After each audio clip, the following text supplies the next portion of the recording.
Olá, bom dia estar com vocês aqui nessa manhã de domingo, com 4 pessoas queridíssimas que devem abrir os microfones para depois entrar com a gente aí. Wagner, Magali, Marcel, Jaime, uma alegria recebê-los aqui, né, na TV7, nesse domingo de manhã, para a gente cumprir a nossa promessa feita quando fizemos o programa de Chico Xavier, fazemos o programa sobre Kardec, perto do evento do lançamento das cartas, todas essas questões que a gente se comprometeu a fazer. É uma alegria a gente estar aqui junto hoje, pensando num homem que, como qualquer pessoa que está à frente de um movimento de profunda mudança e que cria em algum ponto da sociedade, para algum grupo, um profundo ponto de inflexão histórica no campo, no caso de Kardec, tanto da filosofia como da ciência, como da religiosidade, embora o espiritismo não tenha para o mundo a dimensão que ele um dia vai ter.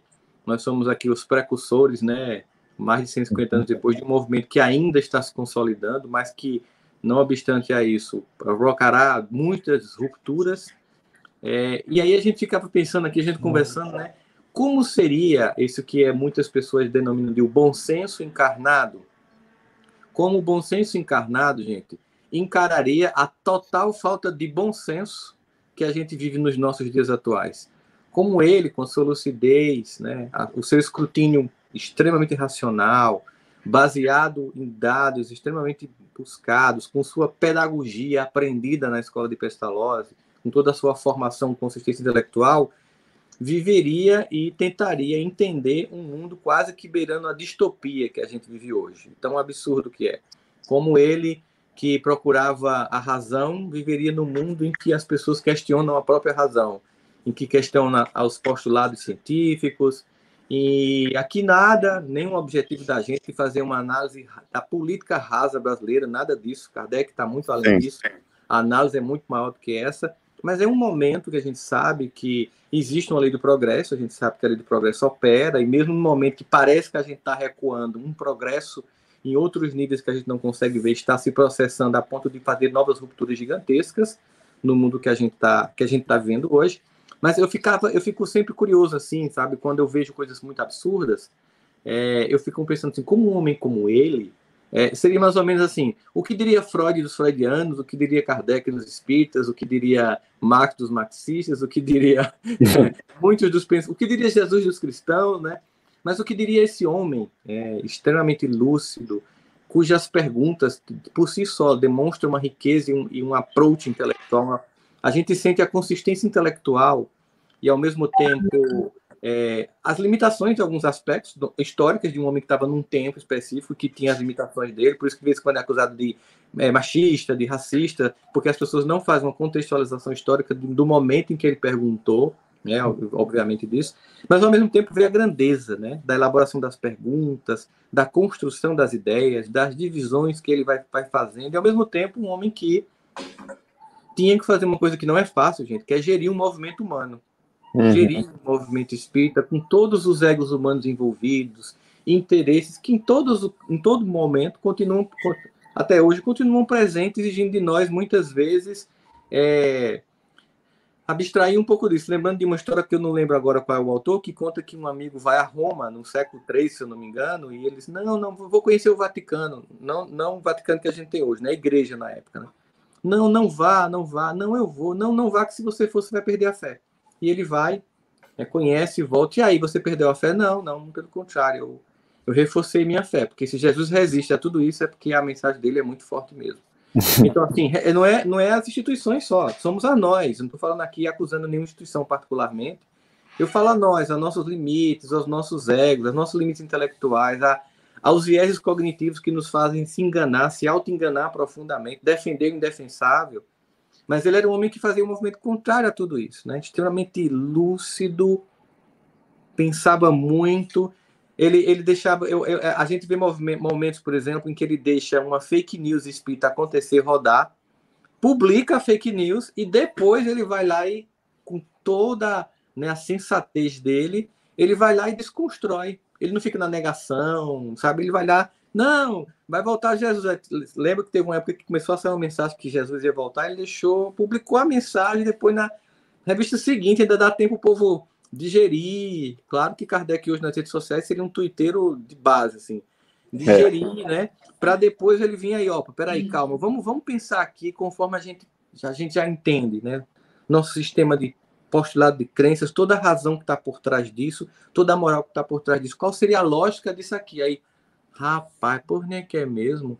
Será que ele conseguiria se fazer ouvir num grupo de família do WhatsApp, por exemplo, né? São coisas que a gente se pergunta. Estou jogando aqui um monte de bola para a gente começar de forma bem diferente aqui, como a gente combinou, essa live falando desse homem fantástico que é Kardec, e agradecendo, né, a Magali, a Wagner, ao Jaime, ao Marcel de estar aqui nessa manhã com a gente, todas as pessoas extremamente ocupadas, que fazem um trabalho muito bonito, mas que também, ao mesmo tempo, tem um contato, cada um de forma muito particular, com esse homem que modificou a nossa vida, até por nosso amigo espiriteu Marcel Souto Maior. É um homem que mexeu com ele, tanto que ele foi fazer uma biografia também desse homem. Sejam bem-vindos, bom dia, agora com vocês. Bom dia, Rossandro, bom dia a todos. É um prazer enorme estar aqui com você. A gente está numa semana, né, Wagner? Essa semana teve o aniversário do Auto de Fé de Barcelona, né, Rossandro? Que foi no dia, 9 de outubro de 61. O maior evento de divulgação espírita da época. Exatamente, foi um marco, né? Quer dizer, os 300 livros ali queimando e, na verdade, a mensagem sendo propagada, né? Até por conta desse grande escândalo, né? Dessa Inquisição da época. Mas esse é um desafio, viu, Rossandro, que você lança, que é muito interessante. Enquanto você falava, né? O que o Kardec estaria fazendo, né, hoje? Eu acho, assim, que ele estaria aqui com a gente nas redes sociais. Eu acho que ele usaria, sim, isso a Magali falou até um pouquinho antes da gente entrar aqui no ar, e eu acho que ele estaria usando essas ferramentas de comunicação como o grande divulgador que ele era da doutrina, e ele tinha esse duplo papel que você falou aí, que é um papel muito difícil de se exercer, porque ele se torna, primeiro ele é o codificador, depois ele se torna o principal divulgador, e ele se torna, ao mesmo tempo, o principal fiscal da doutrina. Então, você imagina você divulgar e fiscalizar ao mesmo tempo, né? Então, Paulo com as cartinhas dele, né? Mantendo a doutrina sã. Exatamente, é muito difícil. O que eu vejo ele hoje fazendo? Eu acho que ele estaria muito levando a gente para sair da conjuntura, que é quando você fala, né, dessa política e tal. Realmente, isso é superfície. Isso passa, né? Eu acho que ele estaria muito voltado para o humano, para o humanitário, e muito tentando levar a gente para um certo equilíbrio e para o caminho da reforma íntima, que exige o autoconhecimento. Né? Então, por exemplo, né, a professora Lucilena Galvão falou, e eu sei que você, né, a gente tem uma sintonia fina, pois é, sintonia fina com a professora Lucilena, e ela tem uma frase que é linda, que ela falou que o primeiro dia da quarentena devia ser declarado Dia Nacional da Vida Interior, que eu acho que o Kardec nos levaria para dentro da gente. Vamos aproveitar esse tempo, é um tempo desafiador, né, que colocou muitos de nós em contato direto com a morte, pessoas que não tinham essa consciência do quanto o tempo é esse recurso escasso, né? Então, eu acho que ele levaria a gente para dentro, nos ajudaria a ir para dentro, e eu acho que ele nos ajudaria também a ir para fora, estabelecendo conexões cada vez maiores com os outros, inclusive através de encontros como esse, como essa live. Né? Então, eu vejo ele nesses dois movimentos aí. Né? Então, você basicamente, para passar a palavra para a galera, você basicamente aqui colocou duas ideias que eu achei muito legais. Primeiro, ele nos faria assim, ó, tá vendo essa coisa todinha que parece assim, a coisa é tudo cacofonia, vai para dentro. E quando você volta para ser um instrumento da paz. Isso. Para fazer conexões no número de bolhas. Então, Kardec nos ajudaria a destruir as bolhas que foram formadas, inclusive com o dilema das redes, que foi aí na Netflix denunciado, né? Vamos criar sistemas da gente fazer conexões com as almas humanas. Ótimo. O que mais, minha gente? Vamos lá, Wagner, provocando aqui esse diretor querido, admirado de cinema. Obrigado, bom dia a todos. Estava ouvindo aqui o Marcel falar e imaginando, a gente tinha lançado uma hashtag no lançamento do filme que era Kardec Vive, né? Hashtag Kardec Vive, para falar da atualidade do filme, do tema do filme, a atualidade do personagem. E eu fico pensando muito porque nós escolhemos para contar o filme como uma história de transformação, né? O filme, ele é, sinteticamente falando, a história de uma transformação. A mudança de um professor Rivail, ou Rivaio, né, enfim, para o Allan Kardec. Quando a gente foi descascando a cebola, foi ali que a gente encontrou o que a gente poderia ter entendido como uma grande síntese da história do homem e obviamente, os seus frutos depois com o seu trabalho. Então, eu brincava dizendo, é alguém que descobriu um tesouro, bebeu da fonte desse tesouro e foi dizer para as pessoas, olha, bebam dessa fonte aqui, que vocês vão rejuvenescer, né? Vão se transformar aí em pessoas diferentes. Marcel tá confirmando, porque eu até acho que é mais do que o filme, é mais do que a história por trás do nome, muito mais. Né? É uma história poderosa de transformação. E eu brinco dizendo que o Kardec é o primeiro espírita da história, porque a partir do momento em que ele sedimenta a ideia de que o verdadeiro espírito, o cara que entendeu o espiritismo, não é o que faz a bandeirinha, nem que coloca o crachá de espírita, ou que adjetiva tudo como espírita, né? Eu tive uma discussão longa e muito prolífera falando sobre arte espírita ou espírita na arte, né? Eu tenho falado muito sobre isso. E ele é o cara que ele posiciona o espiritismo como essência de vida, conhecimento, etc., que transcende, inclusive, aos próprios cânones da doutrina espírita, para poder vivenciar algo que é divino e é poderoso. Então, eu fico pensando que nos dias de hoje, talvez o professor Rivaio estivesse fazendo duas coisas muito clássicas que, para mim, marcam o trabalho dele também, além das redes sociais, né, Marcel?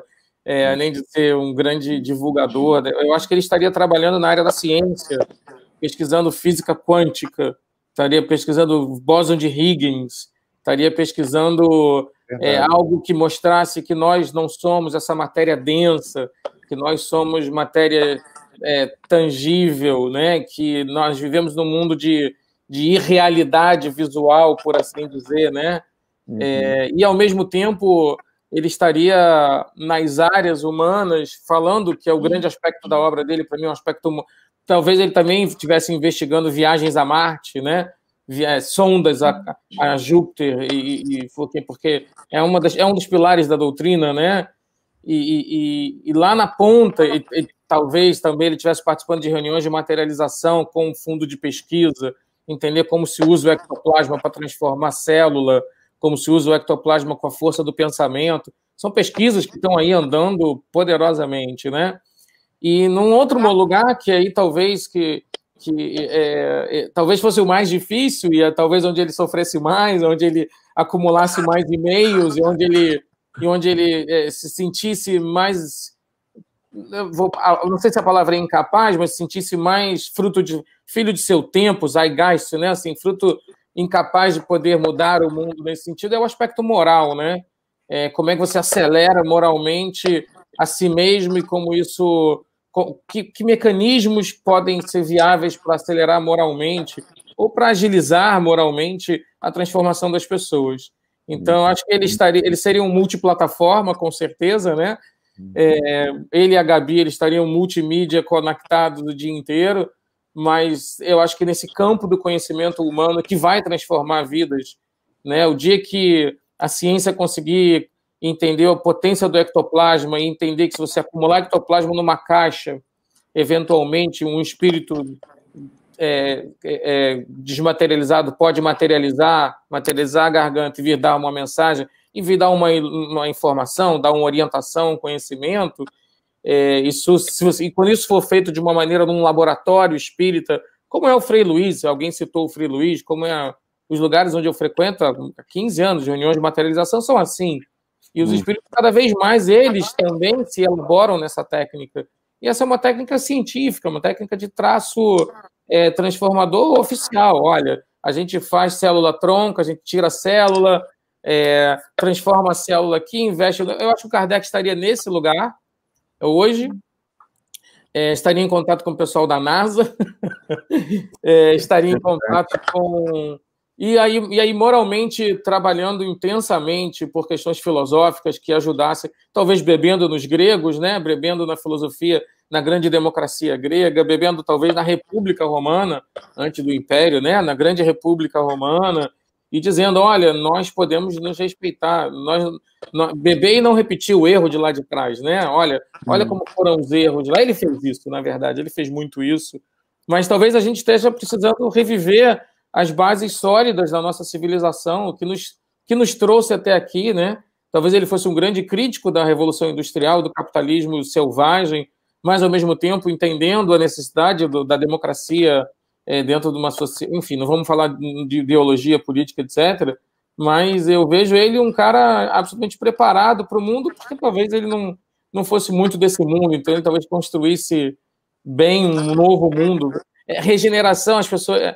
Para encerrar, assim, a regeneração é um parto. Ninguém falou que a regeneração seria uma cesárea tranquila, né? A regeneração é um parto natural, né? De horas e horas da mulher. Eu acho que vai ser a fórceps, amigo. Então, pois eu não sei quão fórceps vai ser, mas é um parto, né? E esse parto está doloroso. E é assim que tem que ser, né? Então, acho que o hashtag Kardec vive muito na transformação de cada pessoa que conhece esse conteúdo, que entende a vida além da fronteira da matéria, que pesquisa isso, que faz isso o seu próprio alimento. Tem Kardec ali, né? Tem muito Kardec no mundo. Né? Quando você fala, eu fico vendo que você fala de um Kardec que é típico ser humano que está na caverna, sai, vê que é tudo sombra e volta para avisar para a galera, né? E, obviamente, você é louco, que é isso, tal, é um movimento muito comum, né? Você falou do como ele iria, como era o caso dele, que até o Marcel citou, um homem de muitas frentes, e aí estaria fazendo todas essas pesquisas, era um leitor da Nature, se não fosse um publicador de artigos, com certeza. Muito provavelmente. Né? E ainda também teria uma outra coisa, que também seria uma coisa que quando você se torna mais evoluído, que não é meu caso ainda, né? que é ter a paciência de lidar com os movimentos institucionais, que também fazem parte do espiritismo, e perceber que as pessoas não avançam com a velocidade que a gente gostaria, né? Que as pessoas avançam no tempo delas, e claro que a maturidade nos dá um momento em que a gente começa a ficar um pouco mais, é o tempo da pessoa, também leva o meu tempo para chegar aqui, então vamos esperar um pouquinho, né? Claro que de vez em quando vamos dar uma empurradinha, porque o povo também gosta de dar uma parada assim, não, calma, vamos caminhar, né? Mas também entenderia o processo das pessoas. Acho que esse homem que, como Marcel diz, mandava a gente sair da superfície para ir para dentro e voltar como instrumento da paz, seria também esse homem que nos chamaria para sair da caverna e ver que a gente estava dando ibope às sombras, nos sentidos mais plenos e polissêmicos da palavra sombra que a gente pode imaginar em nossos dias. Então, Magali, você agora, que é a nossa woman presence aqui. Representatividade, né? Estou representando. Representando. Está na cota. Ai, gente, olha, primeiro, bom dia, né? Todo mundo que está acompanhando a gente, todo mundo que vai assistir, bom dia, boa tarde, boa noite, eu não sei que hora que vão ver essa live, né? Mas bem-vindo aí a todos. Eu fico imaginando, assim, vocês falando de tudo isso, vai passando um filme na cabeça da gente, né? Mais um filme sobre Kardec. E trazer esse Kardec para os dias de hoje é uma proposta bem interessante, porque a gente costuma, às vezes, perder referências, né, do que a gente poderia estar fazendo hoje, baseado nesses monstros, né, que passaram na história, que construíram aí coisas para mostrar caminhos para a gente a seguir. E, às vezes, a gente esquece desses grandes indicadores de caminhos que foram essas personalidades, para dar referência para a gente seguir uma trilha melhor, para a gente construir um futuro melhor, né? Nós vamos ser os inspiradores do futuro, e eles foram aqueles que inspiraram o nosso presente. Então, acho que a gente nunca pode esquecer dessas grandes referências, né? E vocês falando tudo isso, eu lembrando do Kardec, que teve uma família que não era da cidade, era da família do interior, uma família muito abastada, né? Uma condição social segura. A Meli também, só que ela era da família dela, era da capital e tinha recursos, eles tinham dinheiro. Eles se juntaram, deixaram tudo isso de lado e os dois juntos fundaram um instituto. o foco deles era trabalhar a educação, então a formação de Pestalozzi, as cartas de Rousseau, toda aquela descoberta na linha da educação, foi o que inspirou Kardec a construir a sua história dentro do ensino da França, que a gente todo mundo já sabe, né? Mas inspirou a vida dos dois de se unir em prol da educação, atender crianças, né?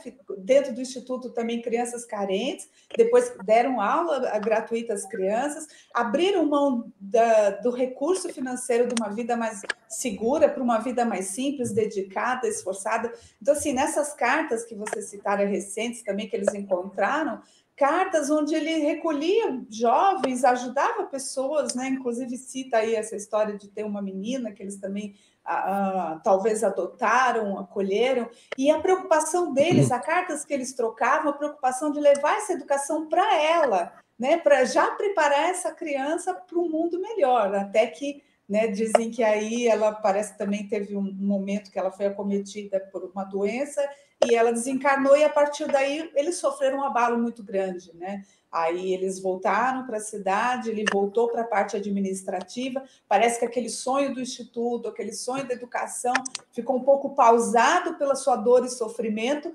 segundo as informações desses documentos, e ele se voltou a uma questão mais da sobrevivência, da vida, da luta pelo cotidiano, pelo dinheiro, pelo recurso, um homem que antes de chegar a todo esse conhecimento, também tinha que lutar pelo seu dia a dia, né? Pelas questões de sobrevivência, e que tiravam ele do foco, muitas vezes, da missão grandiosa que ele tinha, até que aconteceu todo aquele fenômeno, a ciência levou ele para o caminho da educação, da realidade espiritual, e a partir daí eu acho que o Kardec descobriu, segundo algumas anotações dessas cartas também, de que o trabalho da educação, o sonho da vida dele retomava.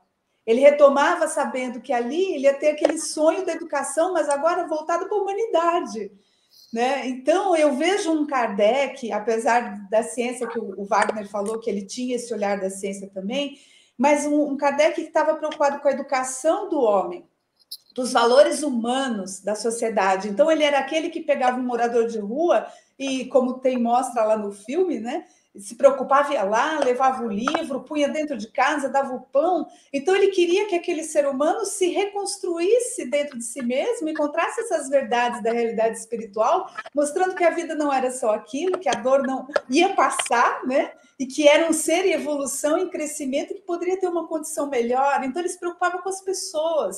Então, eu fico pensando hoje, Kardec, vendo essa realidade que a gente tem das pessoas nas ruas, as pessoas desacreditadas da vida, tentando o suicídio, pensando na morte, no vazio existencial, o quanto que ele ia juntar e formar redes de grupos e contatos, formar ONGs, formar grupos de trabalho, ações sociais para resgatar as pessoas da miséria, para resgatar as pessoas da dor interna, da alma que estava combalida, sem amor, sem sentido a presença do Cristo. Então, eu acho que ele ia ser uma grande bandeira de tirar das pessoas da miséria e levá-las ao conhecimento da educação, não a educação somente do intelectual, mas a educação do coração, a educação das mãos, que Pestalozzi falava, né, do fazer, de dar condição social para a pessoa trabalhar, sobreviver, ter a própria vida, né, ensiná-la a pescar, né, vamos dizer assim. Então, eu acho que hoje, o que eu vejo, por exemplo, hoje eu estou com a camiseta em homenagem à fraternidade, eu sei que você usa muito também, mas eu acho que o Wagner Moura ia ser um que o Kardec ia estar ali do lado, ajudando ele muito a fazer tudo isso acontecer. Então, eu vejo o Kardec e a Amélie, grandes educadores ainda presentes na humanidade hoje, trabalhando nesse conceito da recuperação do ser humano. Quando você fala... Você falou Wagner Moura ou você falou de mim? Não, o Wagner Moura. O Wagner Moura da Fraternidade Sem Fronteiras. Ah, pensei que fosse o ator. Tem o ator Wagner Moura, né? Falei, qual Wagner é esse? É o mesmo nome, Wagner. Uma coisa que eu fico... Magali falando aí agora de um homem que estaria... conseguiu alinhar o seu projeto inicial de educador, pensando na educação de um homem de um tempo, de uns Zeitgeist, como o Wagner citou, né? Daquele momento, o espírito do tempo daquela época em que ele estava, E aí, ao contato com os espíritos, ele percebeu que havia um tempo muito mais amplo, que era um tempo que havia um antes, um agora e um depois, e que ele estava, então, agora sendo convidado não para educar o homem de um tempo, mas educar o homem do tempo no sentido mais pleno. E aí você falou dele junto com obras sociais, ONGs e tal. Aí a minha pergunta para o Jaime é o seguinte, a minha sensação é que ele teria... por exemplo, o grande mérito de Steve Jobs não foi criar tecnologias, mas foi perceber todas elas e aglutinar num canto só, né?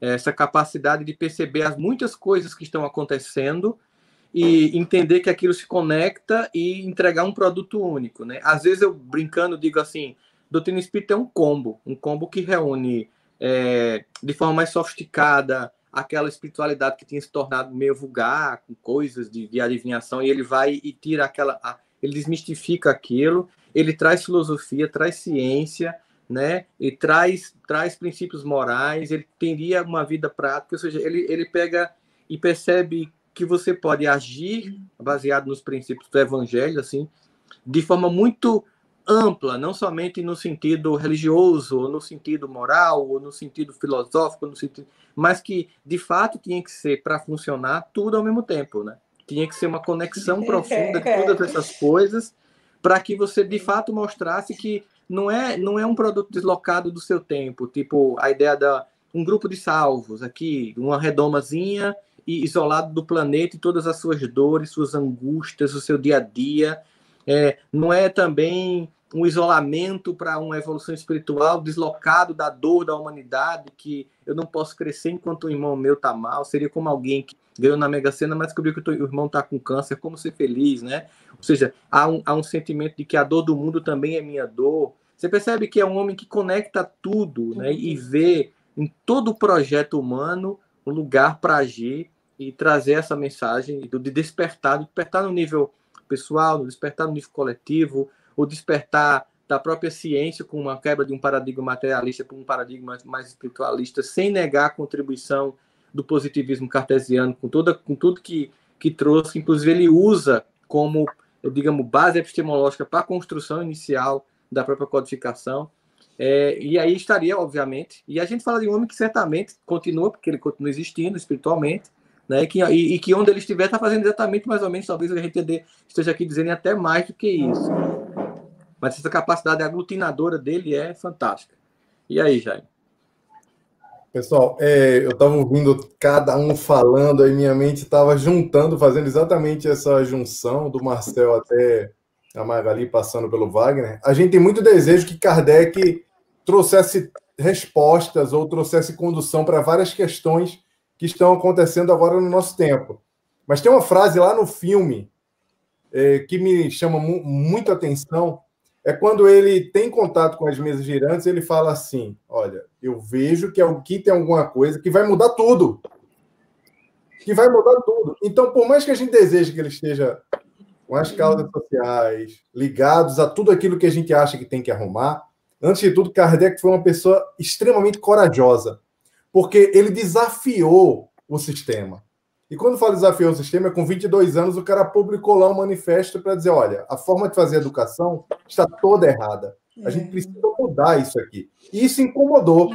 Imagina aquela França, do jeito que estava, uma França que era republicana, agora tem um imperador. Então ele foi corajoso e desafiou. E aí, logo em seguida, a gente tem muita impressão de que quando analisa aqueles fatos históricos, acreditando que não era um bom momento para o espiritismo surgir ali, porque existia muito... o negacionismo religioso estava acontecendo, fazendo correlação com hoje, tá? Ali, naquele momento, estavam se preparando para dizer, Deus morreu, né? Todo mundo lembra disso. O materialismo era a base para poder fundamentar a ciência, porque aquele Deus que a religião heterônoma pregava não fazia sentido e continua não fazendo. Nunca fez para mim, por exemplo. Aquele Deus lá que se precisava, efetivamente precisava não existir daquela forma mais. Porque Jesus fez isso para trás. Então, Kardec também desafiou esse sistema. Quando eu digo desafiou, ele foi lá e fez, olha, não é nada disso. Deus é a inteligência suprema do universo, que, por sinal, no próprio filme, lá, ele traz essa pergunta para falar da ciência. É interessante, Eu achei brilhante isso, viu, Wagner? Eu não lembro no livro se o Marcel fez isso, eu não consigo lembrar agora aqui, porque tem muito tempo que eu li o livro, mas o filme eu vi 2 vezes, está muito claro na minha cabeça. Quando ele usa, para falar da ciência, ele usa a pergunta a Deus, que é a pergunta 1 do Livro dos Espíritos.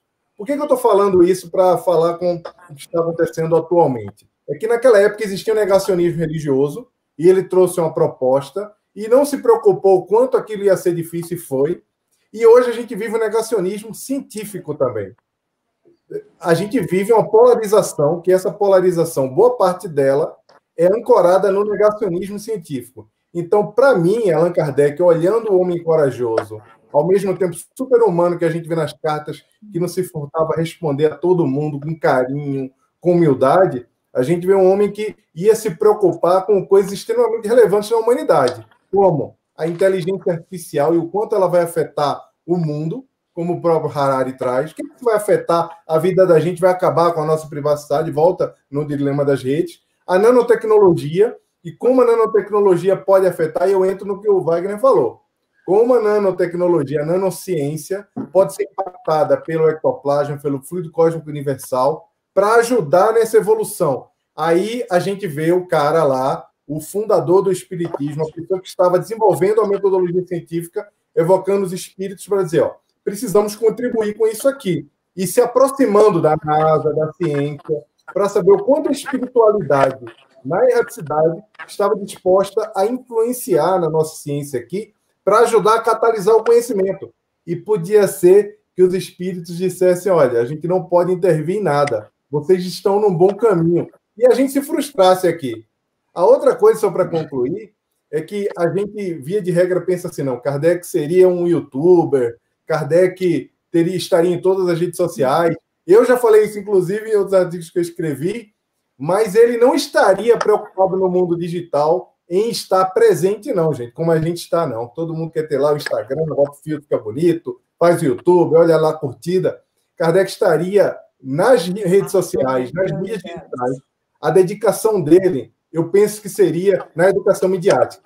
Ele ia ajudar a gente a pensar como as redes sociais podem ajudar a humanidade e, por meio das redes sociais, ele ia ajudar a desmistificar essas agendas que vêm acontecendo. Negação da Covid, negação da terraplanista, ele está combatendo as fake news, ele está combatendo a coisa que eu acho hoje que é lamentável, eu fico muito triste toda vez quando eu vejo essa coisa de que se fala que o vírus foi criado por chineses para poder dominar o mundo, replicando o que aconteceu com a peste negra, quando os judeus foram perseguidos. Ou seja, Kardec está preocupado com agendas globais, duras, que iam fazer com que a gente pensasse. Agora, o pior disso tudo é que talvez muita gente estivesse contra ele, mas não é uma novidade para ele. Você olha a introdução da Gênese e você olha o próprio Alto Fé em Barcelona, a forma de reação, ele viveu o período de luta. Então, estaríamos vivendo um outro período de luta do espiritismo, sabe? Jaime, Então, só para lembrar, eu acho que ele também estaria usando o Zoom com a Sônia Rinaldi e já falando com os espíritos aqui, para eles potencializar esses canais, né, da transcomunicação, e logo eles estariam comunicando com a gente, falando com a gente através do Zoom. Eu acho que ele já ele previa isso, né? Previa que no futuro nós teríamos comunicação desprovida do médium. Exatamente. A gente pensa no quando vocês falam todas essas coisas, mas aí quando o Jaime traz Kardec para ser um educador midiático, ou seja, ele voltaria a ser o bom senso encarnado, ou seja, no mundo quase distópico e sem muito pouco bom senso, ele provocaria o chamado por bom senso, né? E mesmo que isso implicasse em desagradar parte dos espíritas, porque a gente vê muito isso, ele faria isso porque ele estava muito mais preocupado com a verdade do que com o número de seguidores e likes nas postagens que ele fosse fazer. Ele não estava muito preocupado com isso. E aí a gente percebe uns padrões muito claros de um homem que estava com muito desejo e trabalhou toda a vida dele com o intuito de realmente despertar a consciência, não somente do ser na sua individualidade, mas a consciência coletiva, porque uma coisa não é deslocada da outra, não tem nem como você imaginar um despertar individual que não seja também um despertar coletivo, porque embora ele tenha percebido E ele vivia num tempo em que homens muito bem intencionados acreditavam numa grande revolução de cima para baixo. E tentaram, né? E se tentou esse modelo em alguns países, enfim, se pode se fazer críticas, teve acertos e teve erros, mas ele entendia que esse projeto sempre de cima para baixo, de criar assim, uma superestrutura, de uma caixa de sábios que influenciaria todo o povo para poder o povo modificar, sempre se tornou algo frustrado, e aí ele percebeu isso antes dessas tentativas acontecerem ao longo do final do 19 para o início do 20, né? A gente viu toda a divisão, porque ele fazia parte de uma França que tinha passado por um processo que tinha resultado num axioma liberté, égalité, fraternité. Então, o que acontece? Que naquele mundo, naquela discussão muito sociológica, histórico-política, um grupo da sociedade resolve entender que o grande lance, aquilo que seria mais central para uma sociedade mais justa, seria o igualité, que são as sociedades que vão ter tendências de esquerda socialista, que buscam a todo mundo ter acesso, mas aí fazem isso de uma forma tão artificial que perde a luta individual, a busca pessoal de cada um. A outra vai para o liberté, não é o liberté, e aí exagera no liberté e vai para o mercado pelo mercado, o mercado resolve, né? A democracia resolve tudo, e o Estado tem que ser mínimo. E a gente vê que esses dois grupos, eles vão para dois extremos opostos e esquecem o fundamental, que é o fraternité. E por isso que ambos se esgotam. A gente agora está no liberté se esgotando, né? É o próprio liberté criando a liberdade da destruição da liberdade, né? A democracia criando as bases da destruição da democracia, porque como as democracias morrem, ou seja, elite do atraso, visão, produtividade como destruição do próprio espírito no tempo, que era não somente para produzir coisas, mas para produzir uma evolução moral intensa dentro de si e coletivizar, que é o grande projeto regenerativo, um esgotamento dos dois modelos, um primeiro, agora o outro, agora está nesse movimento, e a resposta é o fraternité, né? Então ele estaria num movimento muito profundo de resgate do sentimento de nos olharmos, apesar das diferenças, não como essencialmente diferentes, né? Essencialmente, nós somos muito semelhantes. Nós somos filhos de Deus, nós somos um espírito encarnado em um corpo provisório, com um projeto muito longo que vem e que continuará. Nós temos condicionamentos emocionais de existências pretéritas que precisam ser reorganizadas a cada nova reinicialização do sistema. Toda vez que reencarna, o sistema reinicializa para corrigir os bugs da encarnação passada, né? fazendo edições. Ele estaria propondo, então, por exemplo... Alguns já vêm com SSD, né? Pois é.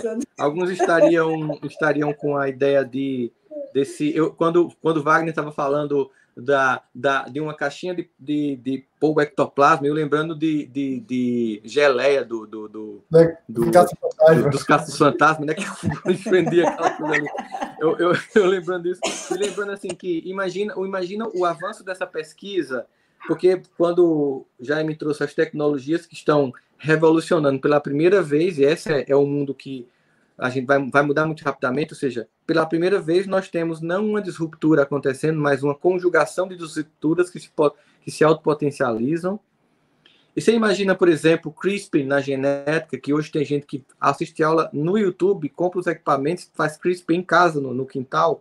Você imaginou isso ao mesmo tempo com pesquisa avançada em ectoplasmia para você fazer um CRISPR espiritual, perispiritual, por exemplo, imaginando somente um CRISPR no código final, que é o mais superficial, que no fundo é um corpo físico, que a gente fazer um CRISPR, que é o que se faz, por exemplo, na cirurgia espiritual.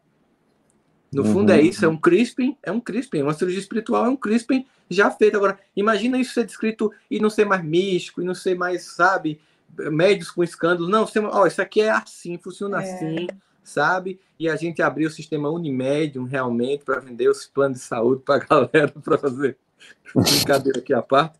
Mas a gente perceber assim, o quanto tudo que a gente está vivenciando hoje está se potencializando, e às vezes as pessoas não conseguem fazer essas conexões, porque obviamente a gente sabe que a grande massa da humanidade, no plano evolutivo que o planeta se encontra, ainda está em consciência de sono.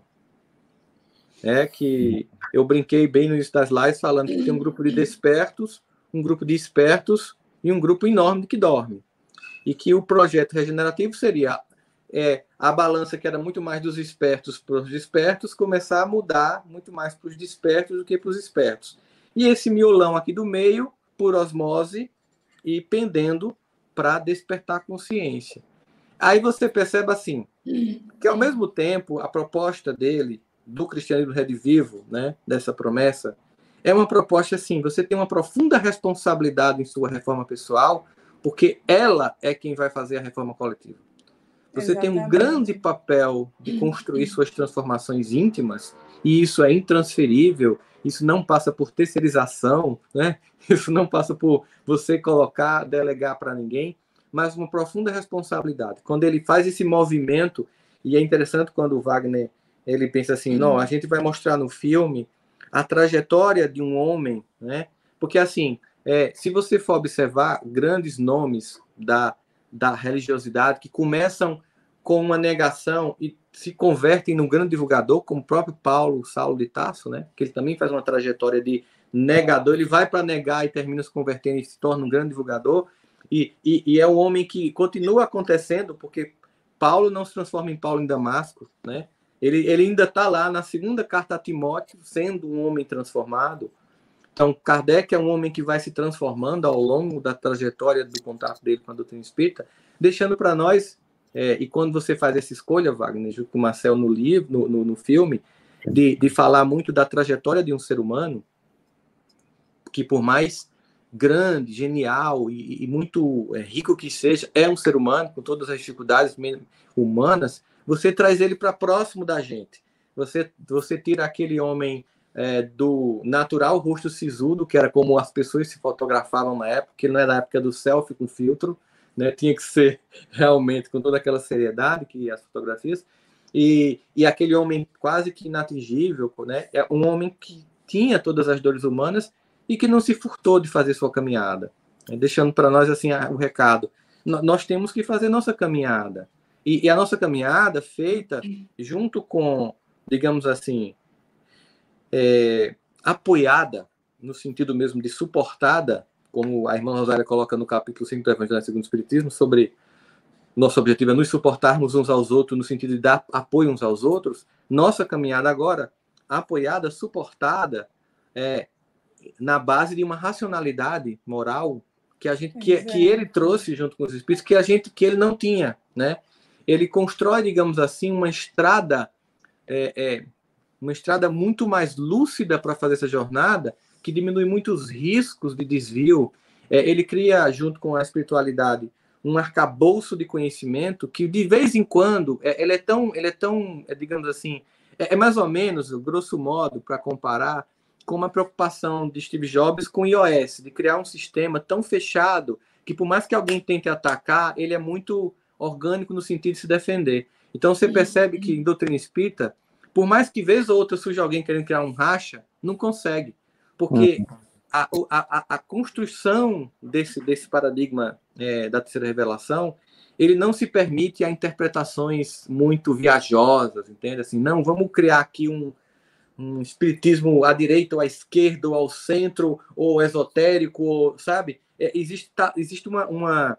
De vez em quando surge alguém, né, querendo criar uma novidade, e termina que aquilo se esgota. Parece que vai ganhar e aquilo ali, porque ele construiu, inclusive se preocupando com o futuro mesmo, sabendo das transformações, que em algum momento, isso aqui é um pontapé inicial. Quando ele diz isso, é de uma responsabilidade, tipo assim, se o pontapé inicial foi o Pentateuco, o que será que nós vamos fazer para poder para isso virar uma enciclopédia de conhecimento? Então, é um pontapé inicial, e eu tô dando um pontapé inicial aqui, iniciando a nova fase, a fase 3 do jogo, né? Essa fase 3, ela é uma inteligência artificial no sentido de que ela se corrige. Se vocês tentarem desvirtuar nos passes que vocês vão dar no campo depois, ela vai se corrigir. Se vocês tentarem desvirtuar, ela vai se corrigir, porque é baseado no conhecimento, na racionalidade. Uhum. E mesmo porque veio de alguém, né? Veio de um grupo de espíritos que estão coordenando tudo essa brincadeira aqui embaixo, né? Então, não tem como errar, né? Não tem como errar. Então, a ética e a moral é a base de tudo, né? Mas não é essa moral moralista, né? A gente já sabe. Mas sem isso, como hoje orientar a inteligência artificial, o avanço da ciência, se não tiver essa base da ética, da construção de valor humano e de uma racionalidade de um ser humano que é capaz de ser fraterno e se sentir unidade com tudo, que é isso que ele conseguiu fazer e resumir. E essa é a nossa maior dificuldade, porque trabalhar com transformação, isso induz uma mudança profunda individual. Ela só se tornará coletiva quando ela partir do indivíduo. E ele tinha essa preocupação de cuidar do indivíduo, de cada um, né? E eu acho que cada um de nós aqui está vivenciando isso, né? Essa experiência de transformação. Né? Agora, Magali, uma coisa que eu acho muito interessante. Não, primeiro eu queria falar da leveza do Kardec, né? Dessa alegria que vocês viram. Realmente ela não está muito, no meu livro não está esse Kardec tão leve. Eu acho que o Wagner foi muito feliz em construir alguns momentos de grande delicadeza assim, no filme. Assim, eu adoro a cena do Kardec com a Amélie tomando sopa, né? E tem várias...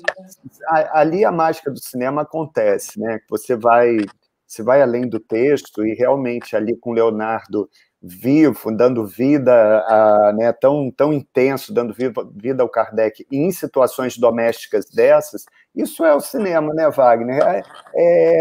Não tem como eu, num texto jornalístico, criar aquela cena tão linda. Então, é muito bonito quando você, em cada janela narrativa, você faz algumas mágicas acontecerem. Né? Então, assim, né, hoje vai ter uma coisa que é muito especial também, que hoje é o Festival do Cinema, né, Wagner, que a gente vai ter o Kardec... Academia Brasileira de Cinema. Em seis categorias, não é? Né? Então, está o nome do Kardec em 6 categorias, então eu não estou nem quase que falando do filme aqui, eu estou falando da alegria que é você estar num evento que vai ser transmitido ao vivo, você ter... indicação para Kardec, e a gente vai ouvir esse nome 6 vezes. Que lindo, né? Verdade. Então, uma coisa que eu tinha, né, com o Wagner, e a gente brincava, eu brincava, né, que o nosso projeto secreto, né, eu falava que era muito projeto secreto, era o quê? Era a pessoa sair da sala de cinema, ainda existia isso, né, Wagner, naqueles tempos, né, Magali? Entregar o livro. Sentavam uma do lado da outra, comiam pipoca. Então, a gente tinha a esperança de que a pessoa saísse ao ver cenas daquelas do Kardec desafiando o invisível, lançando as perguntas para o invisível, o que é Deus, que as pessoas olhassem e ficassem impactadas, porque a gente deixou várias perguntas, o Wagner deixou várias perguntas sem resposta no filme. Né? Então, assim, ele lança as perguntas. Onde é que estão as respostas? No livro dos Espíritos. Então, a gente tinha muito essa esperança de que a pessoa saísse do cinema e fosse abrir o livro dos Espíritos, fosse abrir o livro dos médiuns, né? Como aconteceu, né, Wagner? O Wagner já recebeu infinitos relatos. Você tem hoje um Kardec no mundo, em mais de 150 países, né, através do streaming. Então, quer dizer, o filme ajudou a levar o Kardec ainda mais longe, né? E aí todas essas facetas que vocês falaram, eu achei muito interessante essa nossa roda aqui, né? Eu fiquei anotando, como jornalista, né, que fica anotando, né? Como é que o Kardec foi aparecendo em cada janelinha, né, nesse combo, né? Então, você tem o filósofo, você tem o cientista, você tem o Kardec da formação moral. Eu tinha colocado religião, aí eu cortei do meu papel religião, e aí eu falei, não é isso, é a formação moral, que a gente tem que ir além dessa coisa institucional.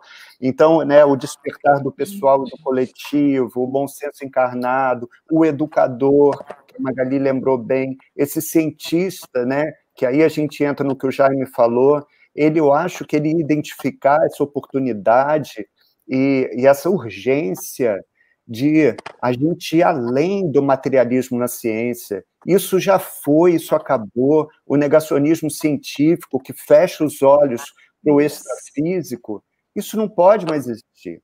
Então, acho que o Kardec ele estaria numa linha de frente mesmo, falando, gente, chega, né? Não é possível, a gente está sendo atacado, no mínimo a humanidade está sendo atacada por um inimigo invisível que botou todos nós nas suas casas e a gente fica falando de que a matéria é que é ciência e tudo que não é matéria não é científico. Ele estaria respondendo a todos esses caras, né, Marcel, através de cartas, debatendo lá nas revistas. Nossa, isso é maravilhoso. Fazendo muita live com o Rossandro.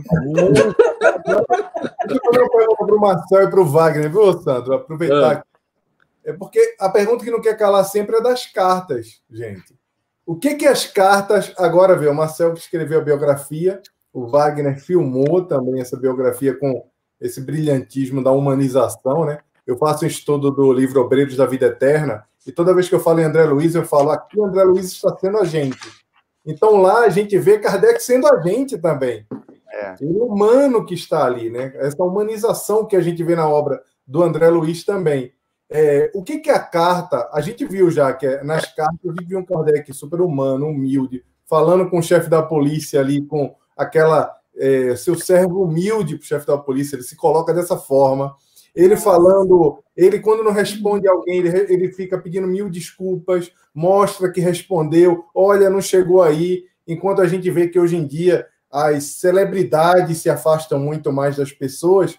Kardec, todo mundo que entrava em contato com ele tentava se aproximar e ser atencioso, porque ele sabia que tinha um papel aglutinador. Nessas cartas, em especial, eu não quero falar daquelas que vocês viram já antes, lá antes do projeto, sim das que estão publicadas. O que essas cartas vão mudar um pouco na percepção que a gente tem do codificador? Porque uma que eu li que me chamou muita atenção foi ele falando sobre cura. E durante muito tempo, nós que somos assim muito ligados ao pensamento de Kardec, muito preocupados com o desvio do pensamento de Kardec, nós sempre pensamos assim, olha, cura não faz parte do processo do centro espírita. O centro espírita de cura não está bem seguindo os princípios kardecianos, digamos. Mas quando a gente olha Kardec conversando com um correspondente, falando assim, olha, pergunta aí ao médium, isso ao espírito, e depois, dependendo do que ele respondeu, eu quero uma consulta aqui para minha esposa. Não sei se vocês lembram dessa carta, né? Então, o que vai mudar na percepção para a gente? Vocês têm algum cheiro, alguma coisa? Não sei se... Marcel, por favor, continua aí. O Wagner não pode Difícil. Faltou o áudio do Marcel acabou, Wagner. Acho que tu tem que responder. Brincadeira. Vai, Marcel. Boa.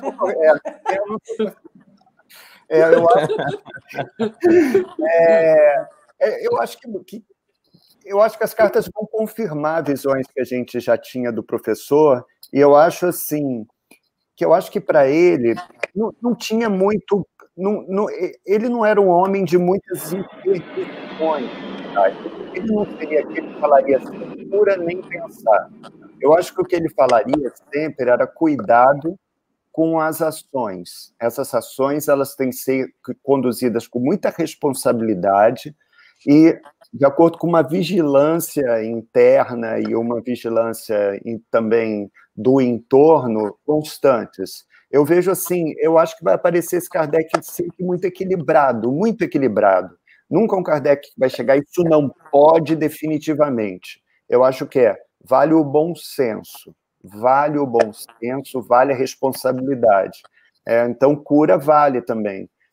Mas ele, como fiscal, o que ele fazia? E ele tinha relatos disso na Revista Espírita. Ele, quando aparecia algum médium de cura, ele era o primeiro a pedir para emissários irem até o lugar onde a pessoa estava trabalhando para investigar, por exemplo, se havia uma mistura de ganho financeiro com aqueles processos de cura.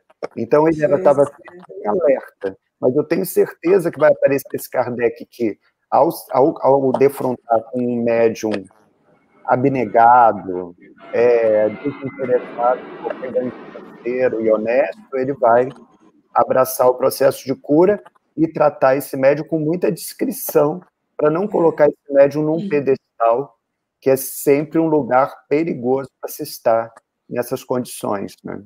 Então... Ele investigava muito, né, Marcel? Os médicos que trabalhavam com ele. Ele era o tempo todo investigativo e ele sabia do animismo, das falhas humanas, né? E ele tinha uma médium específica nessas cartas que eles encontraram, que ela tinha a psicometria, né? Então ela pegava objetos e localizava pessoas. E ele confiava tanto nessa médium que, quando chegavam cartas que tinham desaparecidos e tal, ele entregava a ela esses pedidos e ela localizava, e diz que ajudavam até com policiais encontrando a pessoa. Então, assim, ele usava de todos os recursos do que ele conhecia na doutrina espírita para experimentar, para ver a veracidade das coisas, né? Magali falando isso, eu fico imaginando assim, como o preconceito que as pessoas têm com a espiritualidade, né? Especialmente aquela parte mais científica que tem um prazer em negar. Eu acho que eles negam até coisas que eles acreditam, só pelo prazer de negar. Sabe quando a gente vai para uma defesa de dissertação de tese, que a gente sente que o professor está vendo que o trabalho é irretocável, mas como ele não pode não criticar, ele pega um ponto na página 47 e fica 1 hora falando porque não tem aquele ponto ali? Parece muito isso. Olha o desperdício que as pessoas têm por não acessarem esse conhecimento. Você já imaginou, por exemplo, se a gente tivesse estudado mais profundamente a psicomotricidade, como tinha gente trabalhando para a polícia, por exemplo, de fato, para poder descobrir crimes, ou seja, como esse desprezo, né, que ainda parte da comunidade acadêmica tem, que a gente sabe, inclusive pelo projeto que a gente está fazendo parte lá com o pessoal de Juiz de Fora, nem é a maioria, mas é uma minoria muito ruidosa e que está muito dentro do sistema de não só de divulgação do equívoco, como evitação da divulgação da verdade, porque também é um trabalho que eles fazem, assim, evitar que se divulgue, né? Está lá sempre num esquema de guerrilha.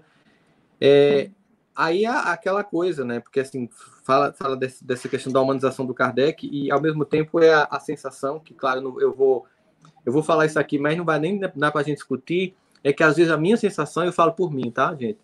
É que eu não tenho conseguido dar, digamos assim, meu chute nessa bola que ele começou como eu deveria.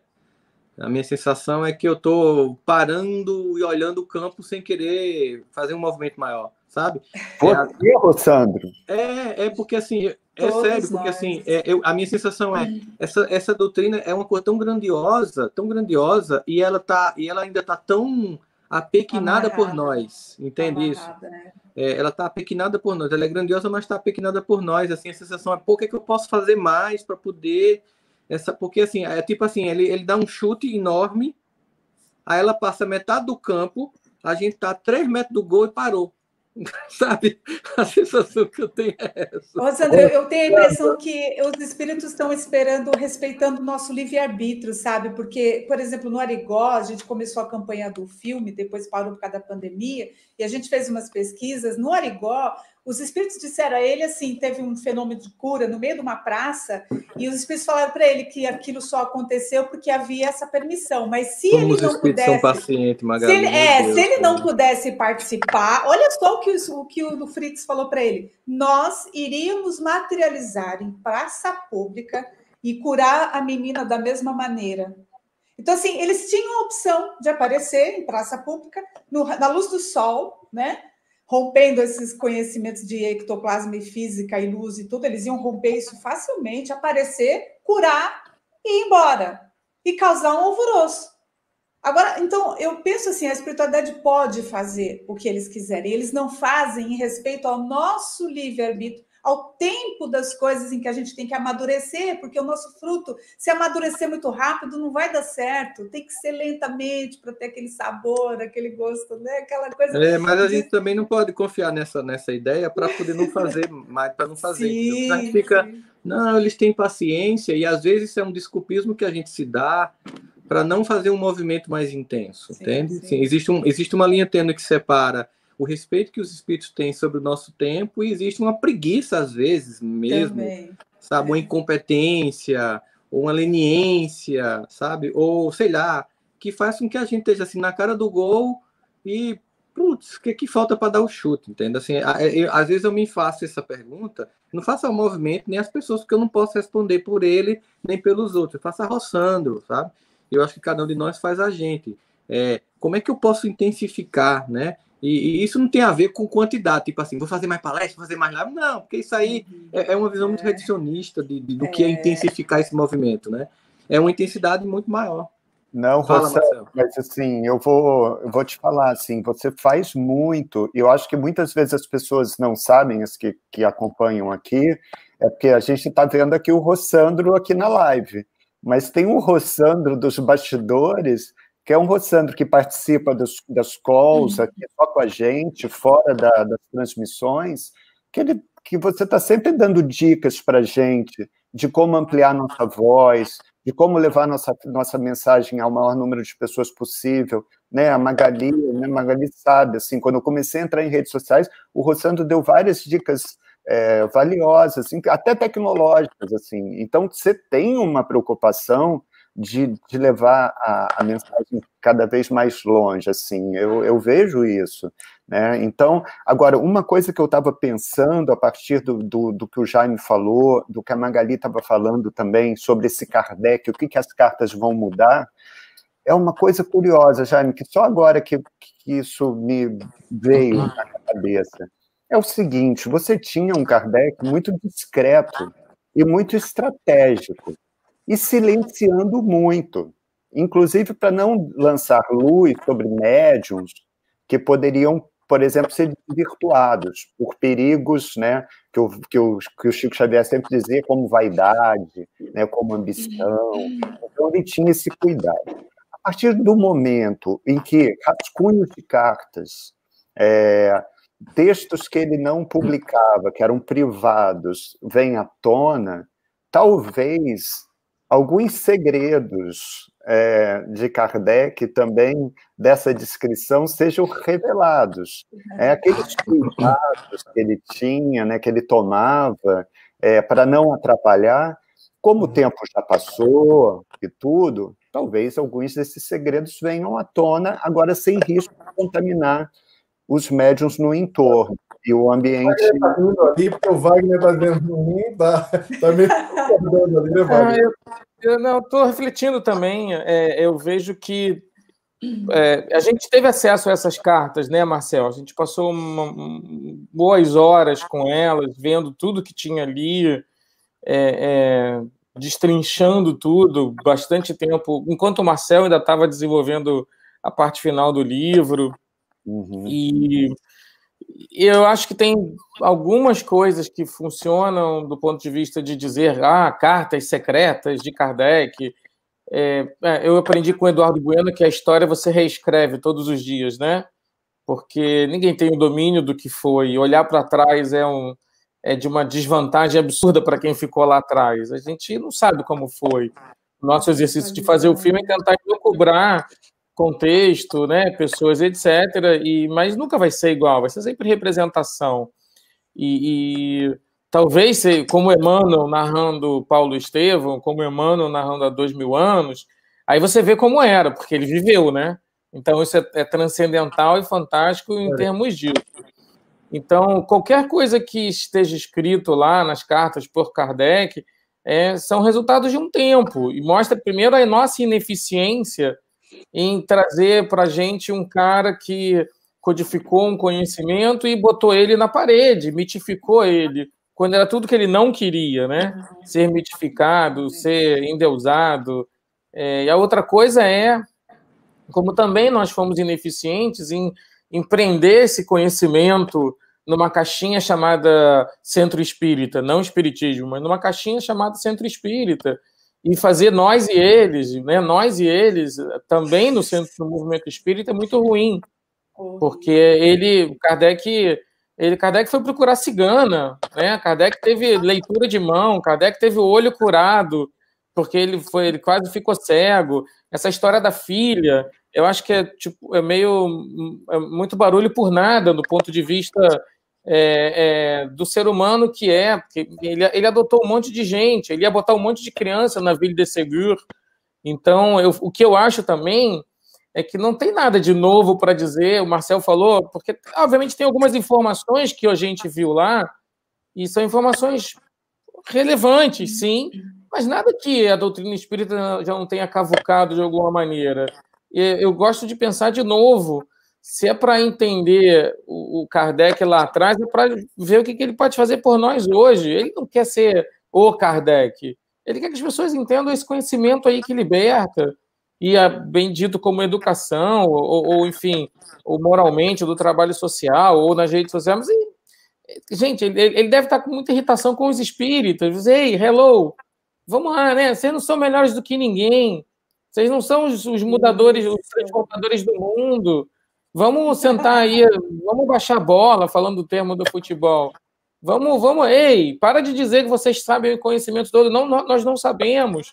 O espiritismo não tem todo o conhecimento, porque não era para ter naquele tempo, e porque precisava que a humanidade, em algum momento, se reconduzisse por caminhos que estão listados na doutrina espírita, tudo bem, mas por outros caminhos, assim, vai dizer que meio Leon Denis, né? O espiritismo é a religião do futuro, porque não vai ter religião. Então, como é que você desconstrói isso tudo? Nós temos uma oportunidade enorme agora. Por isso que eu fico calado em relação à coisa das cartas, porque quando o Marcel e eu pensamos assim, olha, o que tem aqui não vai mudar a ideia de contar um Kardec humano, né, Marcel? Assim, a gente não usou as cartas como base porque não era uma transformação atroz, entendeu? Não é dizer o Kardec era maçom, o Kardec era médico, o Kardec era medroso. As pessoas reclamaram, algumas machistas reclamaram em relação ao filme, dizendo assim, o Kardec jamais seria subserviente à sua mulher. Isso é uma visão extremamente machista e que desconstrói, inclusive, a ideia do casal, né? Então, como você vai dizer para esse cara assim, olha, você não entendeu nada, amigo? As pessoas criticaram, no caso do filme, o Kardec nunca foi preso.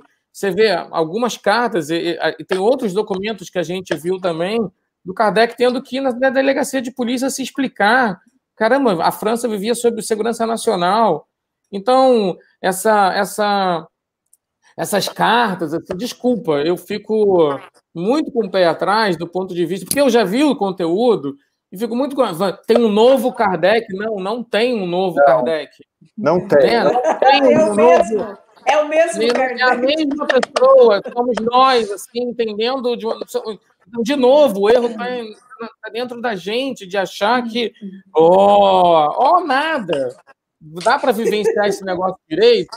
Acho que sim. Kardec deve estar em Júpiter, trabalhando lá junto com aqueles espíritos de escola, né, que se reúnem de vez em quando só, falando assim, caraca, os caras não entenderam nada ainda, entendeu? A gente está vivendo, tem gente que ainda vivencia o espiritismo como se vivenciou o capitalismo, o catolicismo no momento da Inquisição, sabe? Tem gente que vivencia o espiritismo ainda como se vivenciou qualquer outra doutrina filosófica, e agindo. E aí uma frase que você falou me marcou muito, Rossandro, nós temos o melhor produto e o pior dos marketings. Nunca mais vou esquecer disso. Mas porque nós somos os marqueteiros errados, nós somos os arrogantes, os prepotentes, os que achamos que temos todo o conhecimento. Os melindrosos. Adorei que o Marcel falou que a nossa mensagem. Eu falei, caraca, o Marcel agora também tem uma mensagem. Espiriteu. Foi preciso. Porque, assim, talvez a soma de todos os erros dê algum acerto, entende? E aí eu respeito muito, eventualmente, as transformações que a própria Federação Espírita tem produzido.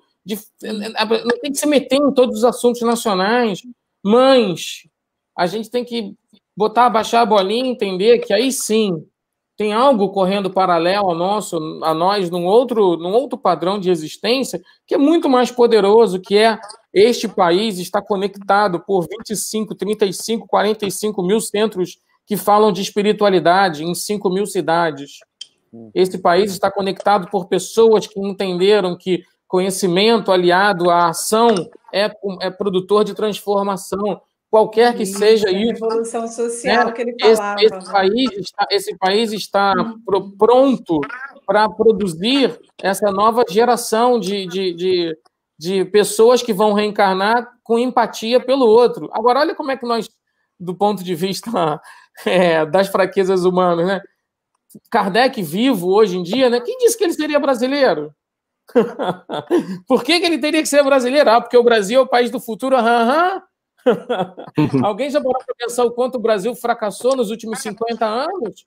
Alguém parou para pensar o quanto o Brasil atrasou o seu projeto de ser um país evoluído moralmente por conta de seus próprios brasileiros? Então, acho que a gente precisa muito, seja com cartas, seja relendo a doutrina espírita, parar lá no item 11 do Evangelho, né? Item 11 do capítulo 11, a chaga da humanidade. Estou eu com o meu professor Emmanuel, de novo, né? Olha essa chaga do egoísmo espalhada de novo no movimento espírita brasileiro e que não entendeu a transcendência disso. E, Jaime, eu adoro, literalmente, quando ele fala, isso muda tudo, tudo. Mas para mudar tudo, as pessoas têm que se despojar, têm que se disponibilizar, têm que ser generosas para esse tipo de posição. E aí nós estamos, enquanto alardeando que cartas vão revelar um novo Kardec, não vão revelar um novo Kardec. Né? Assim, não tem o que revelar de novo no Kardec, porque não é uma heresia assim. O homem Kardec, ele mesmo diz, não existe kardecismo, eu sou menos importante do que esse negócio que eu consegui compilar aqui, do que esse conhecimento desses 5 livros. Então, vamos ter atenção para o que os espíritos estão dizendo. O Chico dizia isso, né? O livro é deles, não é nosso. Então, eles não usaram o ectoplasma ainda, mas eles usaram as mãos de diversos médiuns. E por conta desse conhecimento universal, eles foram chegando... Tem um monte de erro em Kardec. Às vezes vamos falar dos erros do Kardec, erros que são considerados erros dele próprio. Tem a questão que a gente não abordou no filme, né, Marcel? Mas, assim, quando Charles Darwin produz a teoria das espécies, em 1859, ele teve que mudar um monte de coisa na primeira versão do Livro dos Espíritos, que ele tinha entendido errado. Então, não dá para olhar para o Kardec como se fosse o Papa. O processo de transformação é pessoal e transferível. Para terminar, você falou de Paulo, eu lembro de Francisco de Assis. Também é um processo de transformação visceral, também é um processo de transformação que ele se isola em determinado momento da vida para dizer assim, quem sou eu, caramba? E a gente está falando de Francisco de Assis, provavelmente o mais iluminado depois de Jesus que já pisou na Terra. Né, o que está lá no meio do negócio. Então, precisamos transcender, de alguma maneira, este conhecimento dentro da gente para isso transcender para outras pessoas. Se tiver que transcender, se não tiver que transcender, nós seremos os médios lá dos mensageiros, os fracassados, que deu ruim, né? Deu ruim, mano. Deu ruim no mensagem. Deu ruim no propósito, amigo. Começa de novo, né? Eu acho que é um momento crucial e reunir, assim, para a gente colocar os pingos nos is, talvez seja fundamental, Sandro. Agradeço por você estar querendo sempre reunir para dizer, olha, o buraco é mais embaixo, para desse negócio, entendeu? Vai para a rua ajudar as pessoas, vai fazer oração. Olha que tempo incrível a gente se encontrou. Nunca teve tanto centro espírita fechado. Eu brinco muito com a Maria do Socorro, a presidente de um dos grupos que eu frequento, o meu grupo fraterno, né? Chama Grupo Fraterno Francisco de Assis. E assim, tinha-se muito medo por conta dos ataques espirituais. Os espíritos falaram assim, a casa vai fechar, vai ter um monte de briga, a casa vai fechar. Assim. Aí eu falei, Maria, a casa fechou.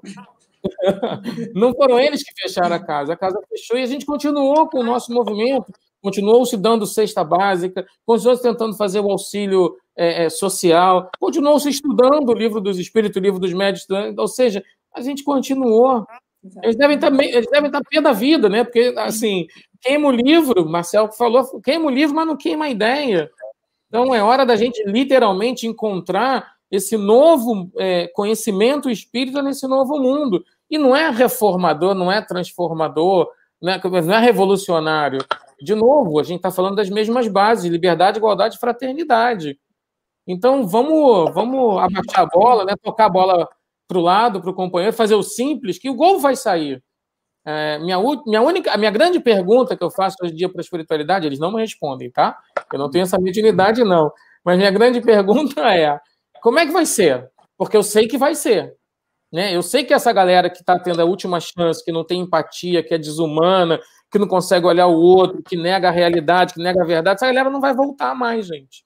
I'm sorry, mas infelizmente eles não vão voltar. Como é que vai ser? E o pessoal que por osmose vai se transformando? Eu só penso nisso.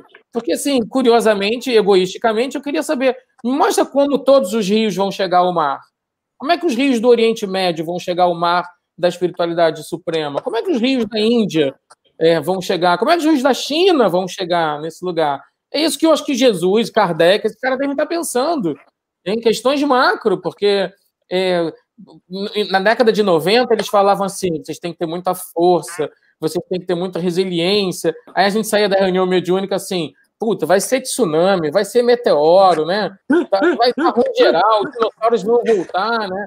Nada disso, eles estavam reencarnando milhões e milhões de seres oriundos do século XX, do século XIX, que não tinham condições ainda de conviver, não tinham empatia. A nossa briga hoje é por empatia, por humanidade. Eu sempre falo assim, nós vivemos, a era distópica que nós estamos vivendo é uma era de desumanidade.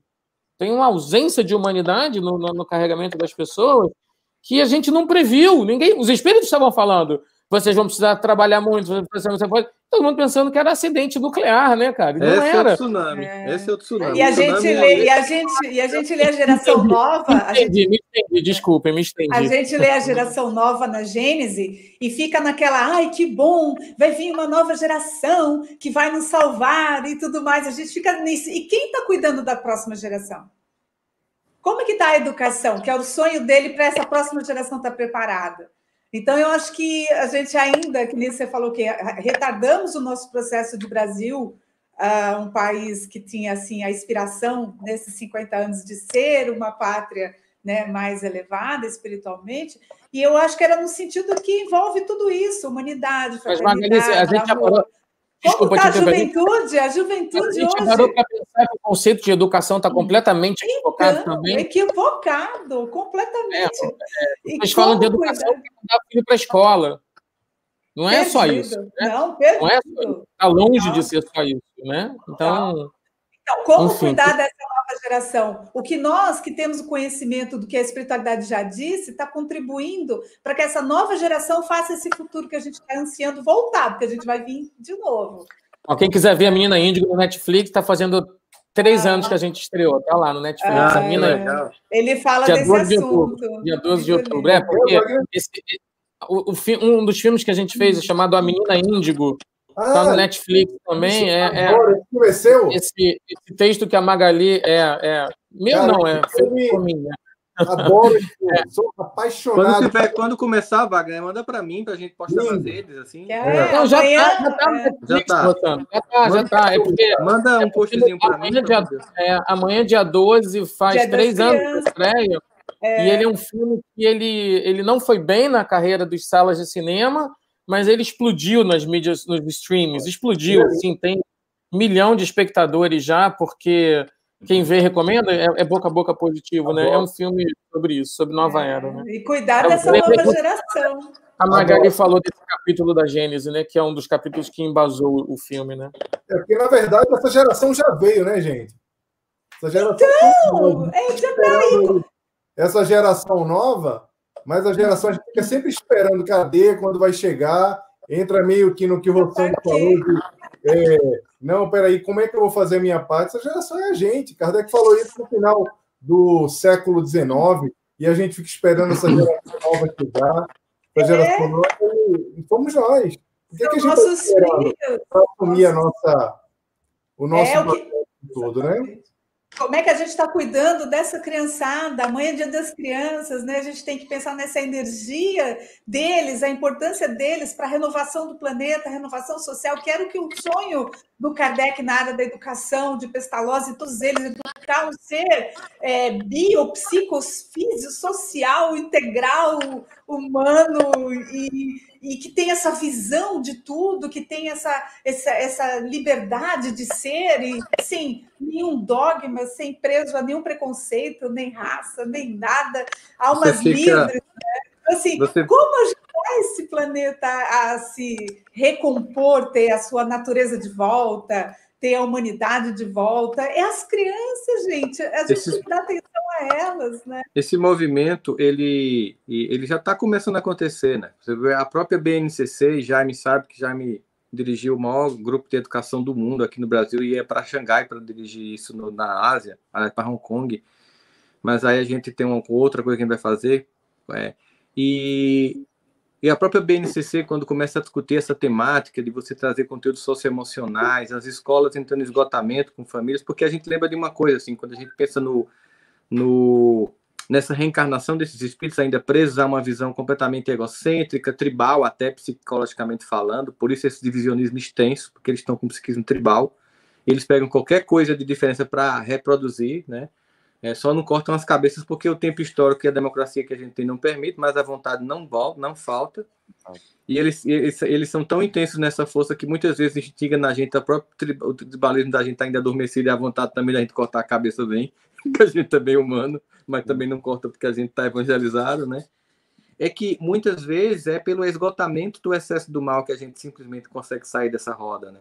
Às vezes é preciso você dar um choque para toda uma civilização do excesso, para que você, não quero isso mais, não quero mais. Então, era preciso vir essa onda, né?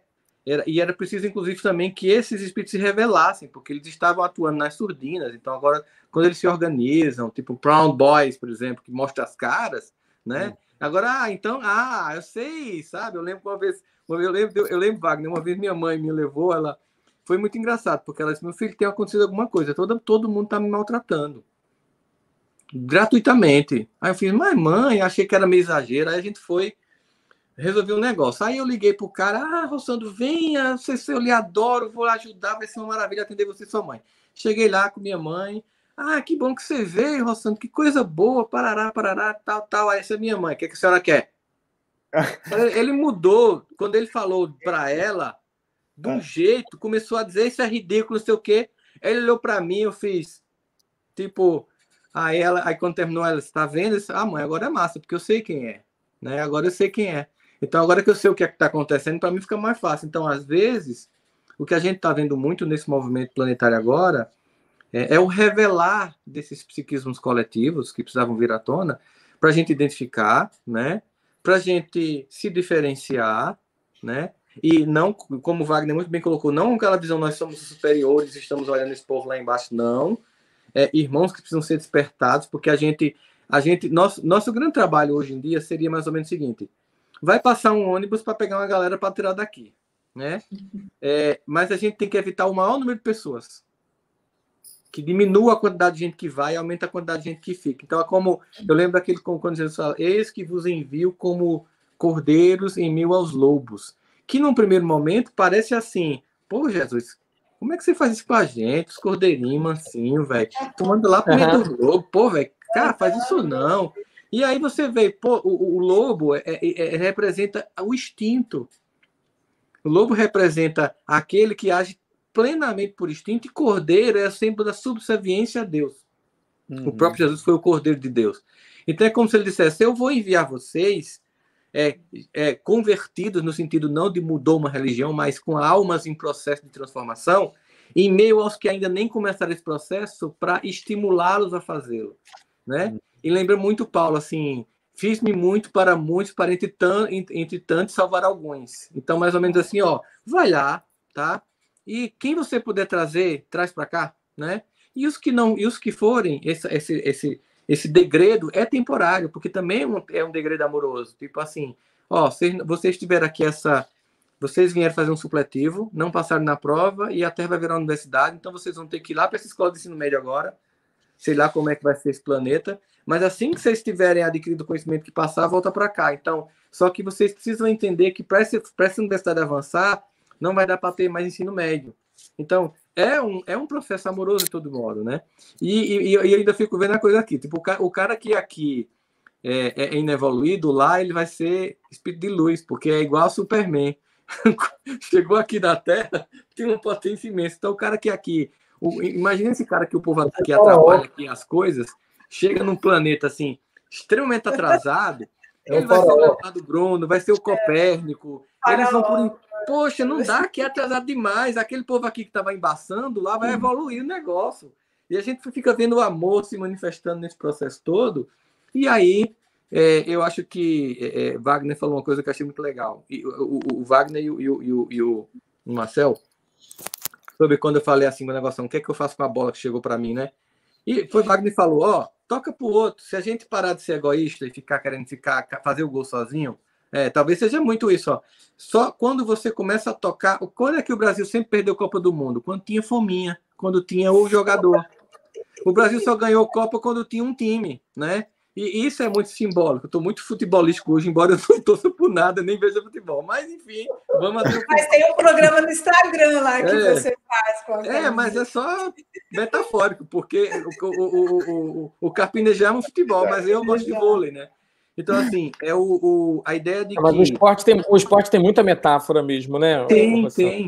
Da gente passar, da gente não querer ser o artilheiro, né? Entender assim, já tem um artilheiro chamado Jesus, né? Tem uma galera que está com ele na ponta lá, que está lá um Kardec, um Francisco de Assis, um Chico Xavier. A gente tá lá quase no banco reserva, mas se torcer com força, a gente faz a diferença. Se pegar a bola logo para voltar para o campo, para quem está jogando e jogar legal, a gente faz a diferença.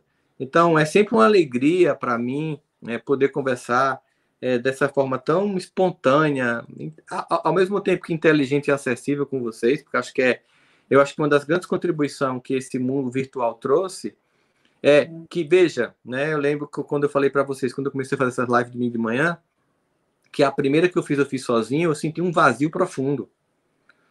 Um sentimento de não é isso mais. Aí eu fiz uma segunda, metade do tempo e metade respondendo. Continuei sentindo um vazio profundo, mais uma vez, não é isso mais. Porque nunca um ser humano vai ser melhor do que outro juntos com ele.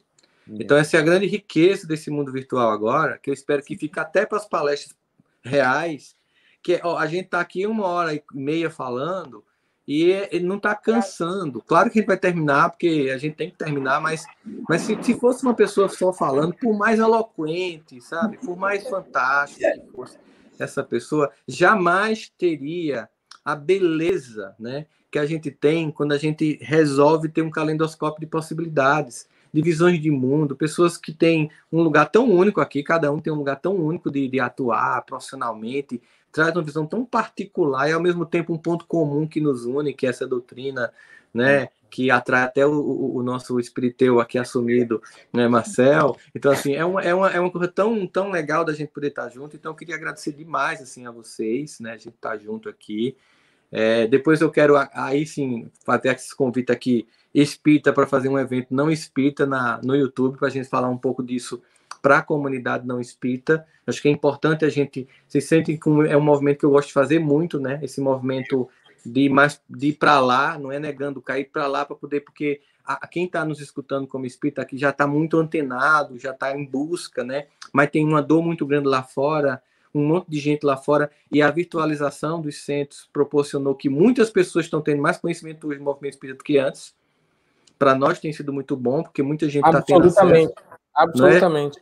Né? Jaime está fazendo um grupo de estudo aí social, né? Que num centro seria 30 pessoas. Tem quantas pessoas no grupo de estudo, Jaime, contigo no Zoom? Não, aqui no centro são 100 e no Obreiros da Vida Eterna, na Rai TV, são 800 a 1.000 pessoas no grupo de estudo de um livro. Pois é, então você veja a escala. Vai estar no filme, né, Wagner? Esse livro aí vai estar no filme nosso. A escala que a gente ganhou, então, a gente vai poder, o novo livro, o nosso filme Nosso Lar 2, que por enquanto é esse no título provisório, né, Wagner? Que imagina... Os Mensageiros, Nosso Lar 2, Os Mensageiros. Imagina assim o potencial que a gente tem agora. Na verdade, a gente separou, viu? Sim. Vai ser só o livro Os Mensageiros. Era muito conteúdo, vai ser só o livro Os Mensageiros. O que é uma boa notícia, que abre a chance de fazer o filme do Obreiros, né? Sim, com certeza. Com certeza. Então, assim... Deixo aí uma rodada final para vocês se despedirem dessa audiência tão sempre gentil que está com a gente domingo de manhã. Como é que a gente começa? Pô, você é o mais importante, Marcel. Eu sou o mais grisalho. Isso eu não posso negar. Deixa a Magali, que é a mulher, né? Pelo menos eu queria fazer a prece do Kardec, se vocês quiserem deixar, eu faço no final. Então tá. Que eu peguei lá nas cartas do nosso amigo Alexander, né? Até posso deixar o site para o pessoal quiser também. A gente fala tanto, mas de repente tem alguém pela primeira vez. O site é www.projetokardec.ufjf, né? Que é a Universidade Federal de Juiz de Fora. Então é ufjf.br. Quem quiser ir lá, ler essas cartas todas, entender um pouco mais sobre Kardec, né? Bom, a minha mensagem é só agradecer, viu, Rossandro, por todo o seu trabalho, na verdade, por esse espaço aqui. E eu acho assim, eu vou repetir uma frase do Chico. O Chico Xavier, ele falava sempre assim, na dúvida, leiam Kardec. Se vocês duvidarem de mim, se vocês duvidarem do que vocês estão sentindo, do que vocês estão vivenciando, leiam Kardec. Então, eu acho que isso é uma mensagem importante. A outra é um testemunho pessoal rápido. Você falou, Rossandro, uma coisa muito interessante, que você falou assim, muitos cientistas devem ter visto fenômenos, ou devem ter se confrontado com o inexplicável, mas eles até muitas vezes se calam, porque o apego a essa ciência materialista é tão grande, que você se cala. E eu vou dizer que eu, como jornalista, eu demorei 10 anos até ter coragem, aquele jovem jornalista, de contar os fenômenos que eu tinha vivenciado.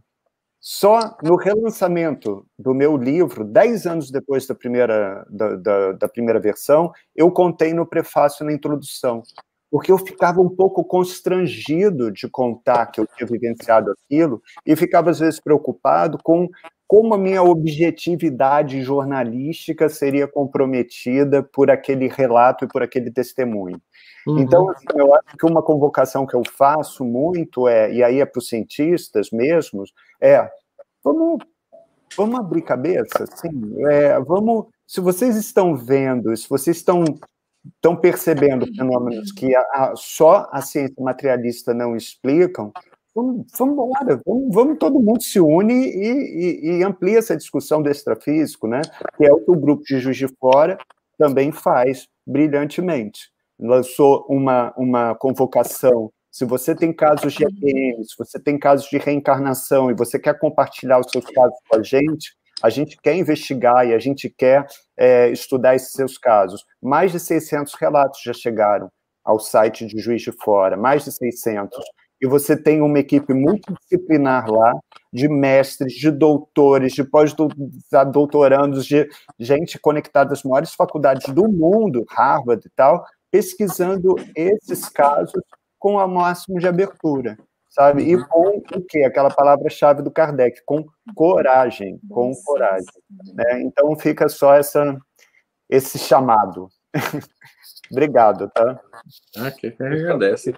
Pessoal, gostaria de agradecer o convite para estar aqui com vocês. Eu queria parabenizar o Wagner, o Marcel, a Magali, em especial o Wagner pela obra cinematográfica, o Marcel pelo trabalho de pesquisa que ele vem fazendo. Eu tenho certeza que vocês têm ideia da dimensão, da importância do trabalho de vocês, mas eu particularmente fico encantado com a possibilidade de poder apresentar isso para os não espíritas.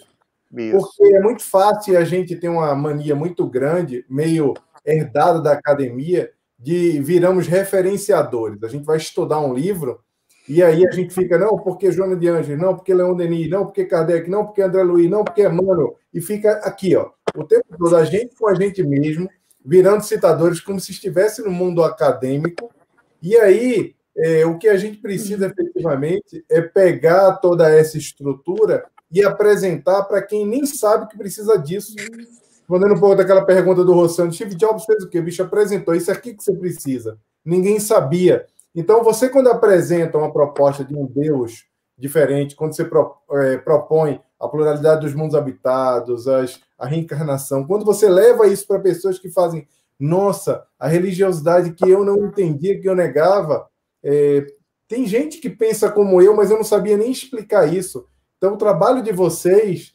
desse ponto de vista, ele é maravilhoso. E assim, eu só tenho muita gratidão a vocês como espírita e como divulgador da doutrina, eu falo com o coração assim, cheio de amor pelo trabalho de vocês, porque isso é muito maior do que virar referenciadores de porque Leon Denis, porque Viana, porque não sei quem, porque tem gente que só sabe estudar assim, citando e citando e citando, e vira um ciclo de replicação de ideias, quando na verdade elas não chegam no coração.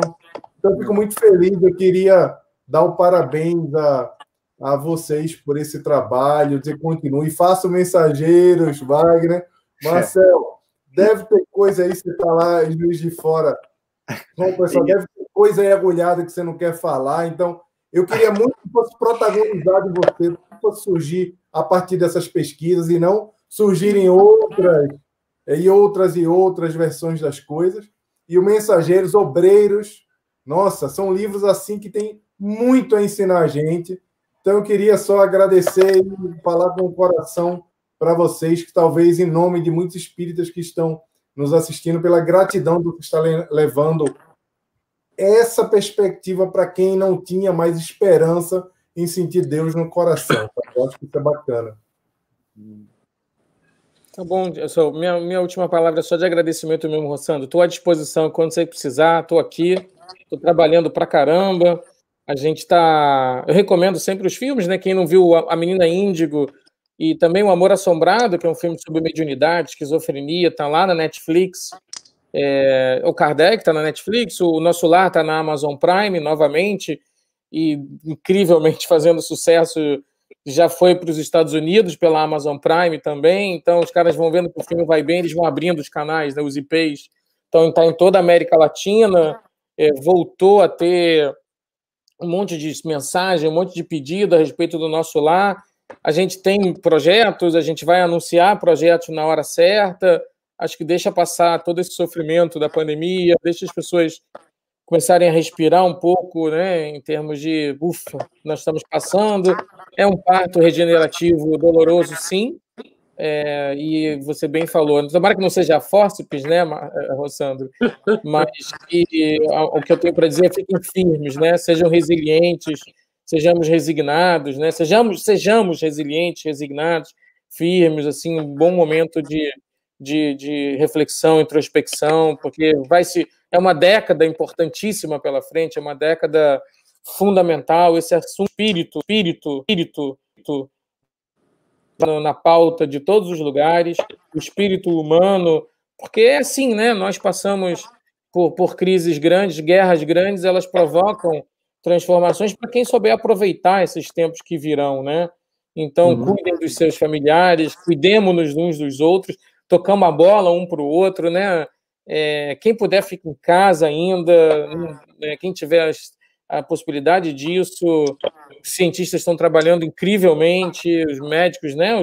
E logo a gente vai olhar para trás e vai começar a tirar as boas lições de um momento tão doloroso.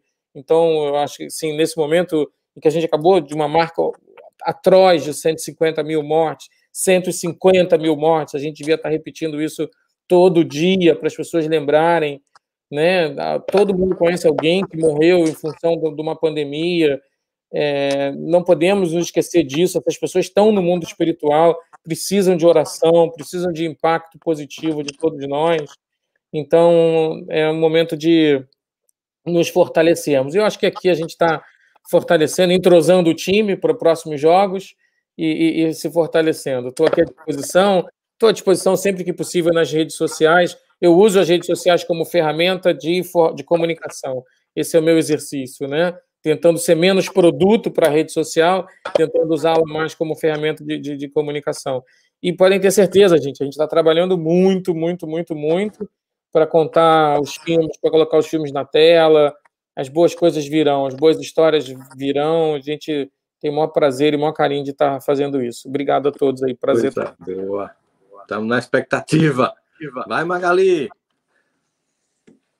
Agradeço. Eu estou desde a última live que você falou que a gente já está junto de novo. Eu estou desde a última live esperando, ansiosa esse dia chegar. E chegou. Porque eu trabalho nos bastidores, né? Eu não fico nunca na linha de frente, muito raro, assim, né? A gente sempre trabalha nos bastidores, então, às vezes sente falta, né, de estar nesse bate-papo, nessa conversa e se expor um pouquinho. É gostoso também estar entre amigos. Eu me sinto entre amigos com vocês. É um prazer muito grande estar aqui, enfim. E aí, ontem eu fiquei pesquisando, fui olhar lá no site, fui procurar as preces de Kardec. E aí eu falei, amanhã acho que eu vou ler uma prece, né? Que o pessoal sentiu um pouco dessa vibração, dessa energia dele. Aí eu trouxe uma aqui para me encerrar. Então, foi uma prece que ele fez em 1857. Então, ele começa assim: Senhor Deus, Todo-Poderoso, visto que vós vos dignastes a me escolher para desenvolver os princípios da doutrina espírita, eu aceito essa missão com reconhecimento e humildade. Dai-me a força para cumpri-la, para o bem da humanidade, e fazei com que eu não conceba nem orgulho, nem ambição. Venho vos pedir, Senhor, que me concedais uma graça a mais, a de poder completar minha obra, colocando-me em condições de executar o plano que concebi, se o julgais útil. Se eu peço ter os meios para realizá-la por mim mesmo, não é para dela me glorificar, nem para usá-la em meu proveito, mas para conduzir os meios de execução, em vista de uma maior unidade de princípios e de estar mais livre para agir, do que se estivesse à mercê de pessoas estranhas, que talvez teriam ideias em desacordo com as minhas. O que vos peço, Senhor, é poder fazer mais do que eu fiz até hoje, e que não posso fazer na minha condição. Eu gostaria que esses meios de execução fossem fruto do meu trabalho, e eu os consagraria de todo o meu coração à obra que empreendi, mas nesse estado de coisas é-me impossível pensar em produzir esses recursos, entregando-me a um empreendimento qualquer que, ademais, seria em prejuízo dos meus trabalhos e que nem minha idade, nem meus hábitos permitiriam. Esses meios, portanto, só vós, vir de vós, Senhor, e pelas vias que convier a vossa divina providência. Os Espíritos me disseram que quem quer o fim, quer os meios. Ora, nós queremos o fim, portanto, também queremos os meios. Essas palavras me levam a esperar que está em vós, vossos desígnios supremos, me fornecer os meios que me faltam para chegar ao fim. Eis que junto a minha voz a deles, para vos suplicar e apressar o momento em que poderei me entregar sem reservas e sem entraves aos trabalhos que devem completar a obra que empreendi, pois as circunstâncias me parecem demonstrar que o momento chegou. Os Espíritos me disseram também que meu projeto me foi inspirado por eles. Assim, ouso acreditar que ele é do vosso agrado e que provereis a sua execução. Eis o favor que solicito com todas as forças da minha alma e que vos suplico dignar me conceder se me julgar digno. Pois é. Ele deu o chute e queria fazer o gol. a vontade de fazer tudo, né? E fez muita coisa e deixou para todos nós um legado e ao mesmo tempo um compromisso que a gente assumiu de estarmos aqui fazendo o nosso jogo.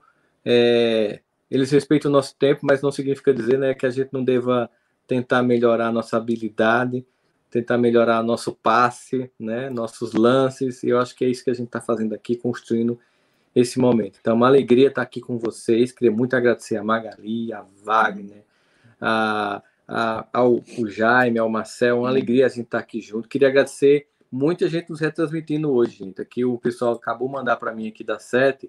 A gente está sendo retransmitido pela Rede Amigo Espírita, a Rádio Fraternidade, Web Rádio Fraternidade, Reviver Espírita, Centro Espírita Freire Evangelista, Federação Paraibana, Web Rádio Amigo Espiritual, Cinética Filmes, que é do Wagner, né, Wagner?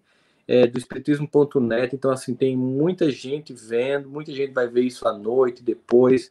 É uma alegria a gente poder estar conversando com vocês, entre amigos aqui num domingo de manhã, né, conversando com os amigos nesse mundo que é uma antecipação da bilocação, que é o que a pandemia nos colocou, treino para bilocação. A gente está cada um numa cidade, mas ao mesmo tempo conectados, e vocês, onde estiverem, também conectados conosco. Espero que em breve a gente consiga fazer isso em corpo, fazendo igual os filmes de ficção científica, porque a gente vai poder não somente se ver virtualmente, mas vai se abraçar pessoalmente, que é uma coisa que está fazendo muito falta para aquecer nossos corações. Faço coro ao que já me falou, assim, da gratidão pelo trabalho que vocês fazem, Marcel e Wagner, e Magali, que está nos bastidores aí, aquecendo o coração de vocês, ajudando nesse processo. Então, a gente sabe que a gente precisa de ter gente junto, né, para poder as coisas acontecer, estimulando, porque tem hora, a gente sabe disso, que tem muita solidão nisso que vocês fazem, né? No final, todo mundo aplaude, acha o livro maravilhoso, o filme maravilhoso, mas tem muitos momentos de solidão, de muita dor, de muita angústia, de muita diplomacia também, muita engolição de sapo, para finalmente sair algo tão bonito que está aquecendo nossos corações. E como quando o Wagner fala que está sendo visto, é claro que a gente percebe assim o fato de que ele não é um orgulho pessoal do ego dele, é o sentimento de que essa mensagem que tocou a mim, a você, está chegando a mais gente. Então o cara dos Estados Unidos está vindo no nosso lar, ele vai se impactar. O cara está vindo no México, ele vai se impactar, aquilo vai questionar, aquilo vai mexer com ele vai buscar algo mais. Então pode ser algo que pode justamente fazer pelo cinema, pelo livro, o que esse repeteco de citações que já em tanto falou aí, como se o pessoal estivesse defendendo tese na academia, não tem mais conseguido atingir as pessoas com todo respeito, né, que a gente tem que ter a todas as formas de divulgação. Mas, obviamente, que no novo tempo a gente precisa de uma nova forma, do mesmo jeito que quando chegou uma nova fé, precisou de um novo nome para definir, né, como Kardec fez com o Espiritismo, por exemplo, a gente também está precisando desses novos modelos. É uma alegria, mais uma vez, estar aqui com vocês. Um beijo a todos vocês que estão nos assistindo aí com todas essas retransmissoras. Um beijo no coração, bom domingo, bom feriado. E amanhã, Dia das Crianças, proposta do terapeuta é: acolha sua criança interior, olhe para sua infância sem acusações, olhe para suas escolhas na adolescência sem culpa, acolha, porque você hoje é o adulto resultado dessa experiência. Então não se culpe, nem culpe os outros, se responsabilize e cresça. Beijo no coração de todos.